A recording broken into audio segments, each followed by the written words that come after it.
Chapter 14. Eve questioned him again, in the less comforting surroundings of interview room C. He'd finally taken up his right for counsel, and three pinstriped, cold-eyed lawyers ranged beside their client at the conference table. Eve had privately dubbed them Mo, Larry, and Curly. Mo apparently was in charge. She was a tough-voiced woman with a severe bowl-cut hairstyle that had inspired Eve to christen her. Her associates said little but looked sober and occasionally made important-looking notations on the yellow legal pads that lawyers never seemed to tire of. Now and again Curly, his wide forehead creased, would tap a few buttons on his logbook and murmur conspiratorially in Larry's ear. Lieutenant Dallas. Mo folded her hands, which were tipped with wicked-looking inch-long scarlet nails, on the table. "My client is eager to cooperate." "He wasn't," Eve stated, "as you've seen for yourself from the first interview." After recanting his original story, "Your client admitted to leaving the scene of a crime and failing to report said crime to the proper authorities." Mo sighed. It was a windy,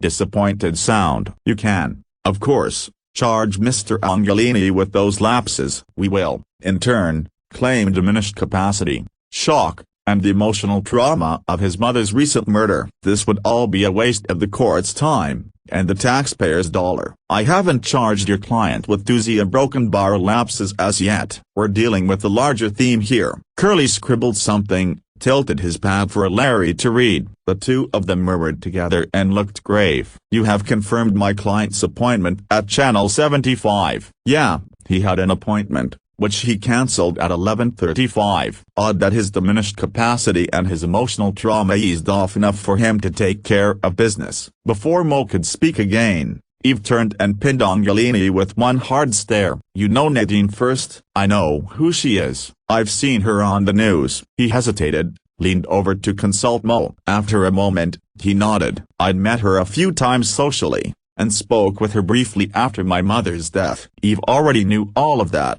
and circled her quarry. "I'm sure you've seen her reports. You'd have a vested interest, as she's been covering the recent murders." "Your mother's murder?" "Lieutenant, what does my client's interest in the news coverage of his mother's death have to do with the murder of Miss Kursky?" "I'm wondering." "You have seen Nadine First's reports over the last couple weeks, Mr. Angelini." "Of course." He'd recovered enough to sneer. "You've gotten a lot of airtime out of it, Lieutenant. Does that bother you?" "I think it's appalling that a public servant, paid by the city, would seek notoriety through tragedy." "Sounds like it pissed you off," Eve said with an easy shrug. "Miss First has been getting plenty of notoriety out of it, too." "One learns to expect someone like her to use someone else's pain for her own advancement." "You didn't like the coverage, Lieutenant," Mo said with her patience obviously straining. "Where's the point in this?" "This isn't a trial. Yet, I don't need a point." "Were you annoyed by the coverage,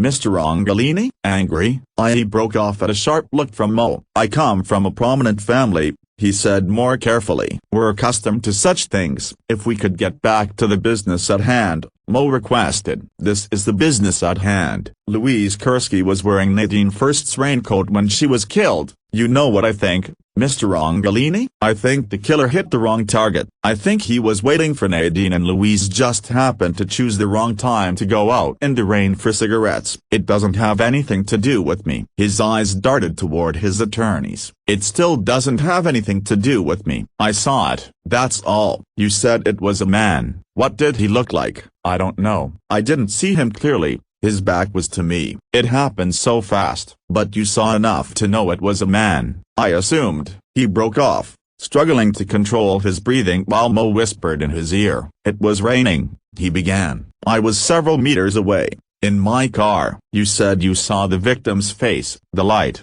She turned her head toward the light when the killer ray went toward her. "And this killer, who might have been a man, and who came out of nowhere, was he tall, short, old, young?" "I don't know." "It was dark." "You said there was light." "Just that circle of light." "He'd been in the shadows." "He was wearing black," David said on a burst of inspiration. "A long black coat and a hat that drooped down low." "That's convenient." "He was wearing black." "It's so original." "Lieutenant, I can't advise my client to continue to cooperate if you persist in sarcasm." "Your client's in hip deep." "My sarcasm's the least of his worries. We've got the three big ones: means, motive, opportunity. You have nothing but my client's admission that he witnessed a crime. Further, Mo went on, tapping those dangerous nails on the conference table, you have absolutely nothing to link him with the other murders. What you've got, Lieutenant, is a maniac on the loose, and a desperate need to appease your superiors and the public with an arrest. It's not going to be my client. We'll have to see about that. Now her communicator beeped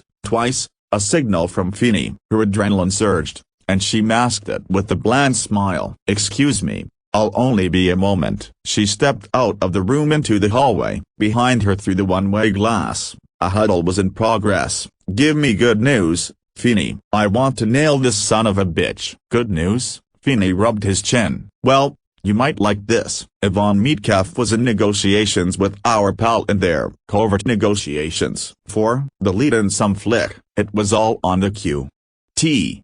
Because her contract for tune-in was coming up, I finally pinned her agent down. If she snagged the part, she was willing to ditch the sitcom, but they were going to have to up the ante, guarantee a 3-feature deal, international distribution, and 20 hours straight promo. Sounds like she wanted a lot. She was squeezing him some. My take from what the agent said is he needed Metcalf to guarantee some of the financial backing, but they wanted a chunk on the front end. He was scrambling to come up with it and save his project. He knew her, and she had the controls. According to the agent, he came in to meet Metcalf personally, several times. They had a couple of tete-a-tete at her apartment. He got a little hot, but Metcalf laughed it off. She was banking that he'd come around. I love when it falls into place, don't you? She turned, studying Angelini through the glass. We've got a connection, Feeney. He knew them all. He was supposed to be on the coast when Metcalf got whacked. How much do you want to bet he's got a private plane? You know something I've learned since Rourke, Feeney? Flight plans don't mean squat if you've got money, and your own transpo. No,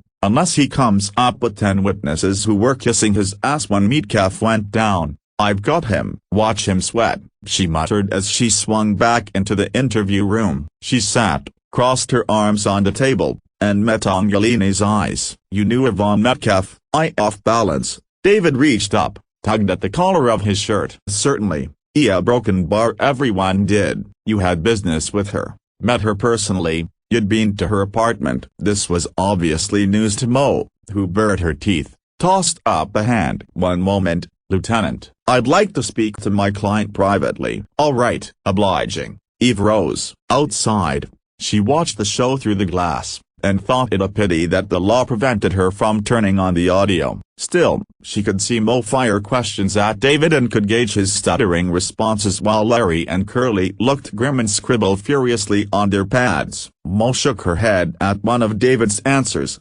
stabbed him with one of her lethal red nails. Eve was smiling when Mo lifted a hand and signaled her back into the room. My client is prepared to state that he was acquainted with Yvonne Metcalf, on a professional level.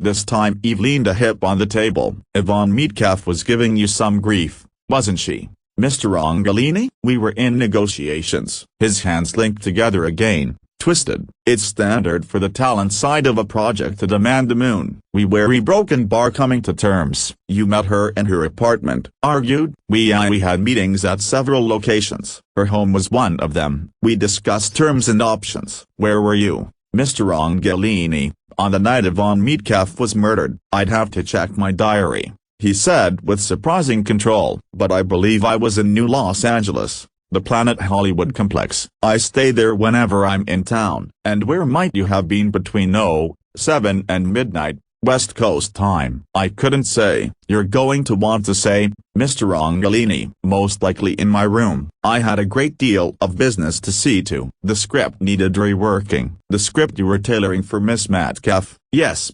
actually. And you were working alone? I prefer to be alone when I write. I wrote the script, you see. He flushed a little, the color rising from the collar of his shirt. I put a great deal of time and effort into preparing it. You keep a plane? A plane, naturally, the way I travel. I was your plane in New Los Angeles? Yes. His eyes went wide and blank as he realized the implication. You can't seriously believe this. David, sit down, Mo said firmly when he lurched to his feet. You have nothing more to say at this time. She thinks I killed them. That's insane. My own mother, For God's sake, what reason? What possible reason could there be for that? Oh, I've got a few ideas on that. We'll see if the shrink agrees with me. My client is under no obligation to submit to psychiatric testing. I think you're going to advise him to do just that. This interview, Mo said in snippy tones, is terminated. Fine. Eve straightened, enjoyed the moment when her eyes met David's. David Angelini, you're under arrest. You are charged with leaving the scene of a crime, obstruction of justice, and attempted bribery of a police officer. He lunged at her, going ironically, Eve thought, for the throat. She waited until his hands had closed over it, his eyes bulging with fury, before she knocked him down. Ignoring the snapping orders of his attorney, Eve leaned over him. We won't bother with adding assaulting an officer and resisting arrest. I don't think we're going to need it. Book him. She snapped at the uniforms who had charged the door. Nice work, Dallas.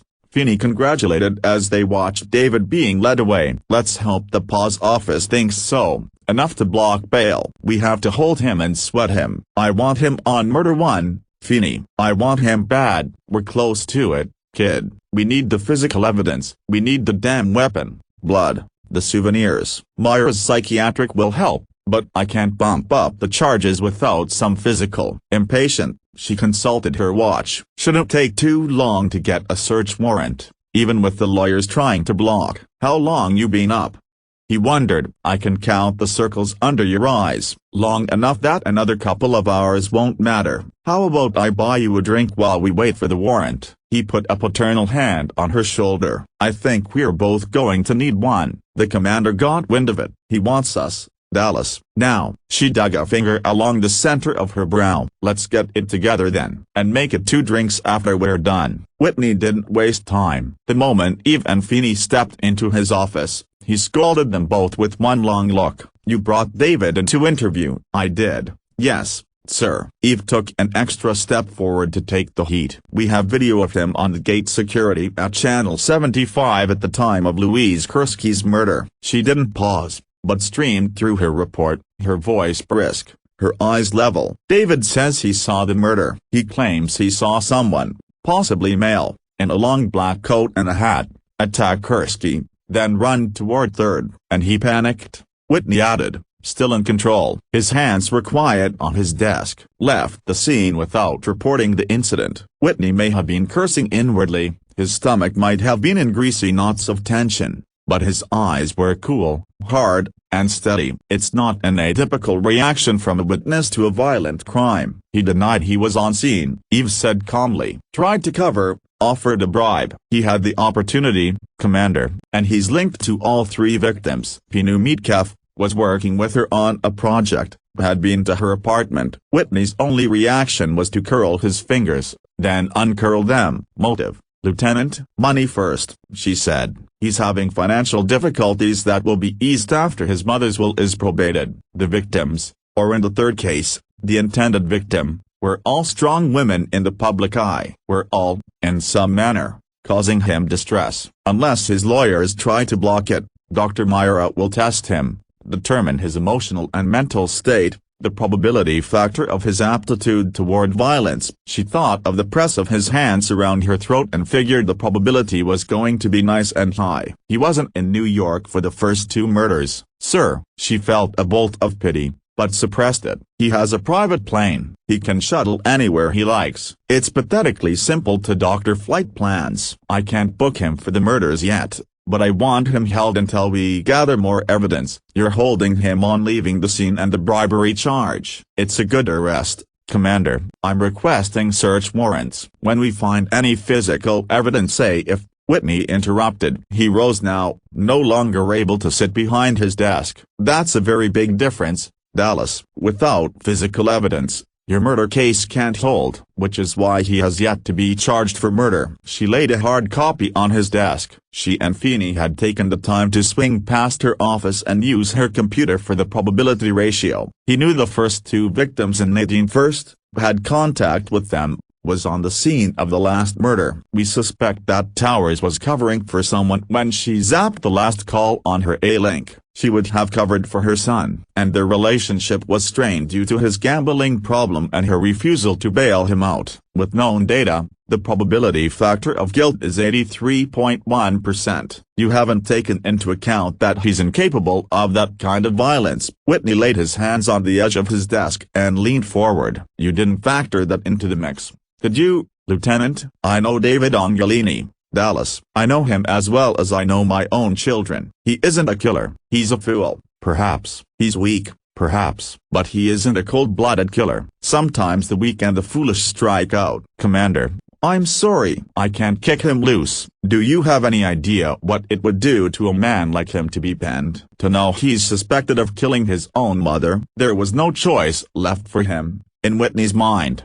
but a plea. I can't deny that he was spoiled. His father wanted the best for him and for Irina, and saw that they got it. From childhood he was accustomed to asking for something and having it fall into his lap. Yes, his life has been easy, privileged, even indulgent. He's made mistakes, errors in judgment, and they've been fixed for him. But there's no malice in him, Dallas. No violence. I know him. Whitney's voice didn't rise, but it reverberated with emotion. You'll never convince me that David took a knife and ripped it across his mother's throat. I'm asking you to consider that, and to delay the paperwork on the yellow sheet and recommend his release on his own recognizance. Feeney started to speak, but Eve shook her head. He may have outranked her, but she was primary. She was in charge. 3 women are dead, Commander. We have a suspect in custody. I can't do what you're asking. You put me on as primary because you knew I wouldn't. He turned and stared hard out of the window. Compassion's not your strong suit,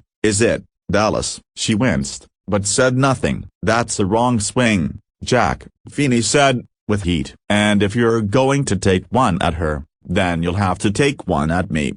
Cause I'm with Dallas on this. We've got enough to book him on the small shit, to take him off the street, and that's what we're doing. You'll ruin him. Whitney turned back. But that's not your problem. You get your warrants, and you do your search. But as your commanding officer, I'm ordering you to keep the case open. You keep looking. Have your reports on my desk by 1400. He flicked a last glance at Dallas. You're dismissed. She walked out, surprised that her legs felt like glass, the thin, fragile kind that could be shattered with a careless brush of the hand. He was out of line, Dallas, Feeney said, catching at her arm. He's hurting, and he took a bad shot at you. Not so bad. Her voice was rough and raw. Compassion's not my strong suit, is it? I don't know shit about family ties and loyalties, do I? Uncomfortable, Feeney shifted his feet. Come on, Dallas. You don't want to take it personal, don't I? He's stood behind me plenty of times. Now he's asking me to stand behind him, and I have to say sorry. No chance. That's pretty fucking personal, Feeney. She shook off his hand. Let's take a rain check on the drinks. I'm not feeling sociable. At a loss, Feeney dumped his hands in his pockets. Eve strode off in one direction. The commander remained behind closed doors in the other. Feeney stood unhappily between them. Eve supervised the search of Marco Angelini's brownstone personally. She wasn't needed there. The sweepers knew their job, and their equipment was as good as the budget allowed. Still, she sprayed her hands, coated her boots, and moved through the 3-story home looking for anything that would tie up the case, or, thinking of Whitney's face, break it. Marco Angelini remained on the premises. That was his right as owner of the property, and as the father of the prime suspect. Eve blocked out his presence. The cold azure eyes that followed her moves, the haggard look to his face, the quick muscle twitch in his jaw. One of the sweepers did a thorough check of David's wardrobe with the porta sensor, looking for bloodstains. While he worked, Eve meticulously searched the rest of the room. Could have ditched the weapon, the sweeper commented. He was an old, buck-toothed vet nicknamed Beaver. He traced the sensor, the arm of it wrapped over his left shoulder, down a $1,000 sport coat. He used the same one on all 3 women, Eve answered, speaking more to herself than Beaver. The lab confirms it. Why would he ditch it now? Maybe he was done. The sensor switched from its muted hum to a quick beep. Just a little salad oil, Beaver announced. Extra virgin olive. Spotted his pretty tie. Maybe he was done, Beaver said again. He admired detectives, but had once had ambitions to become one. The closest he'd managed to get was as a field tech, but he read every detective story available on disc. See, three's like a magic number, an important number. His eyes sharpened behind his tinted glasses as the treated lenses picked up a minute spot of talc on a cuff. He moved on, warming to the theme. So this guy, see, he fixes on three women. Women he knows, sees all the time on the screen. Maybe he's hot for them. The first victim was his mother. Hey, Beaver paused long enough to swivel a look toward Eve. You never heard of Oedipus, that Greek guy, you know, had the hots for his mama. Anyhow, he does the three, then ditches the weapon and the clothes he was wearing when he did them. This guy's got enough clothes for 6 people, anyway. Frowning, Eve walked over to the spacious closet, scanned the automatic racks, the motorized shelves. He doesn't even live here. Dude's rich, right? To Beaver that explained everything. He's got a couple suits and here ain't never been worn. Shoes, too. He reached down, picked up one of a pair of leather half boots, turned them over. Nothing, see? He skimmed the sensor over the unscuffed bottom. No dirt, no dust, no sidewalk scrapes, no fibers. That only makes him guilty of self-indulgence. God damn it, Beaver. Get me some blood. I'm working on it. Probably tossed what he was wearing, though. You're a real optimist, Beaver. In disgust, she turned toward a U-shaped lacquer desk and began to rifle through the drawers. The disks she would bag and run through her own computer. They could get lucky and find some correspondence between David Angelini and his mother or Metcalf, or luckier yet, she mused, and find some rambling confessional diary that described the murders. Where the hell had he put the umbrella? She wondered. The shoe? She wondered if the sweepers in N.L.A. or the ones in Europe were having any better luck. The thought of backtracking and searching all the cozy little homes and luxury hideaways of David Angelini was giving her a bad case of indigestion. Then she found the knife. It was so simple. Open the middle drawer of the work console, and there it was. Long, slim, and lethal. It had a fancy handle, carved out of what might have been genuine ivory, which would have made it an antique or an international crime. Harvesting ivory, or purchasing it in any form, had been outlawed planet-wide for more than half a century after the near extinction of African elephants. Eve wasn't an antique buff, nor was she an expert on environmental crime, but she'd studied forensics enough to know that the shape and length of the blade were right. Well, her indigestion was gone, like a bad guest. In its place was the clear, clean high of success. Maybe 3 wasn't his magic number after all. He kept it. Son of a bitch. Disappointed in the foolishness of a murderer, Beaver shook his head. Guy's an idiot. Scan it, she ordered, crossing to him. Beaver shifted the bulk of the scanner, changed the program from clothing. After a quick adjustment of his lenses, he ran the funnel of the arm up the knife. The scanner beeped helpfully. Got some shit on it, Beaver muttered, his thick fingertips playing over controls like a concert pianist's over keys. Fiber maybe paper, some kind of adhesive. Prints on the handle. Want a hard copy of AM? Yeah, AK. The scanner spit out a square of paper dotted with fingerprints. Turned her over, and bingo, there's your blood. Not much of it. He frowned, skimming the funnel along the edge of the blade. Going to be lucky if it's enough for typing, much less DNA. You keep that positive outlook, Beaver. How old's the blood? Come on, Lieutenant. Behind the sensor lenses, his eyes were huge and cynical. You know I can't give you that from one of the portables. Gotta take it in. All this little girl does is identify. No skin, he announced. Be better if you had some skin. I'll take the blood. As she sealed the knife into evidence,